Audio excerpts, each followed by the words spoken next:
Yo, what's good? This is Meaty. I'm pretty drunk right now, and I'm just climbing abandoned buildings right now. Well, it's not really abandoned. It's a fucking under construction building, but I'm on the top floor. I'll show a little snippet of where I am right now. Dude, I'm fucking drunk right now, dog. I don't know how I made it up here, but this is the top floor. Got a nice little street view here. I hope I don't fall and die. But anyway, before I start this video, I know the only other weed story I told on this channel is about me greening out too, but I swear I have a lot of positive experiences smoking too. They just aren't as funny to tell.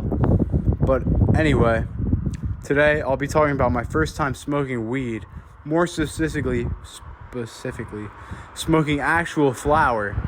I'm sure a lot of people my age, I'm 21, and a lot of younger can relate to having their first weed experiences with a vape cart or pen. Mine was a king pen, and that shit was boof, but that's not what this story's about. I definitely don't recommend smoking smoking king pen or any of that shit like king pen. But anyway, oil is trash for your lungs. And smoke flower over oil. That's my opinion. Anyway, my first time smoking actual bud did not go nearly as smoothly as I had planned. It was a good time, despite the events that occurred. Now, keep in mind, I definitely wasn't a virgin to weed, just bud. I was a virgin to bud for sure. I'd been smoking probably about a year with oil, so I thought I knew what to expect, but I was wrong, as you could probably tell if you listen to this story. Anyway, on this day, my parents were out. They went to some concert, and they were going to be out all night, pretty late, and I was properly instructed to not have anyone over this day. I don't remember what my siblings were doing this day, but neither of them were home. As you could probably guess, I did not follow my parents' proper instructions to not have anyone home with me when I was home alone. And if I listened, that wouldn't really make such a good story. But instead, I invited my boy Colombian over. Not only did I invite him over, but we had a planned out mission. Not only did I invite him over, but we had a planned out mission.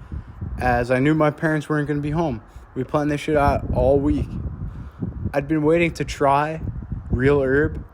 And I knew my boy Colombian was the man, or the boy, I guess, because we were both like 15 years old when this happened, to introduce me to this new substance, flower. This guy smokes like a fucking tower number 2, dog. And he got the joint in hand. He comes over, and as soon as he gets there, we go to smoke. I'm pretty nervous, not gonna lie. I'm not sure why. It was just me and him, and we were super tight friends. I wasn't really nervous because of him. I guess I was just nervous to smoke for the first time. And we smoke on the beach in the back of my house, in the backyard. And I had to be super careful on my way down to the beach because even though my parents weren't home, my neighbor is my uncle, or I guess my neighbor was my uncle and my cousin. And if my uncle saw me go down there and he knew I wasn't supposed to go down there, he might tell my parents, and I'd be flipped, bro. I'm not gonna lie, I'd probably be pretty flipped. But luckily, we cyphed the J. There were no issues cyphing the J. And he threw that shit into the river Wu-Ting, that shit, the East River.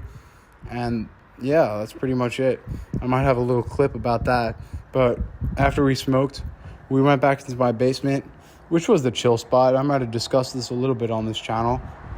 And we hop onto some Black Ops 2. Yeah, sorry if you could hear like cars going by and stuff. Like, I'm in a building that's under construction. Like, I just finished drinking and I'm walking home, and I found this cool building to explore, so I'm exploring it. But anyway, I smoked that shit and I was smizzed, bro. Maybe even schmacked, stoned as balone. And anyway, we were playing Black Ops 2, like quick scoping or whatever, and I put my controller down after we were playing a while because I felt like I was going to throw up. So I tell my boy, I'm like, dude, I think I got to puke. He's like, dude, go to the bathroom then. But my high-ass self responds, I'm like, yeah, but if I get up, I think I'm just going to have to throw up more. So I proceeded to sit down and stay there and throw up on the floor instead of going to throw up in the bathroom, because I felt like getting up to throw up would make me throw up more, even though I was going to have to throw up regardless.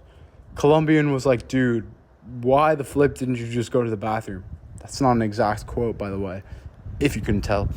And I was just shook, so I couldn't respond. Eventually, dude, I gathered myself, and I realized I had to clean up this mess because, quite frankly, I did not want my parents to see a pile of puke in the basement.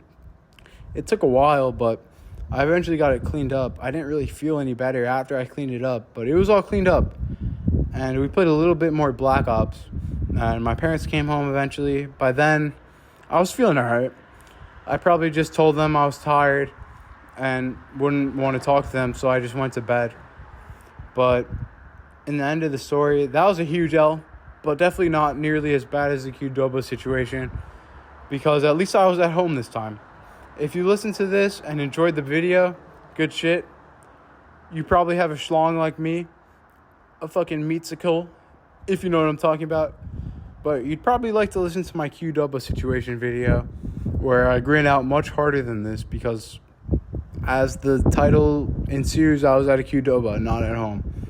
And that was a lot worse. But anyway, meats out, dog. Meats on deck. Peace.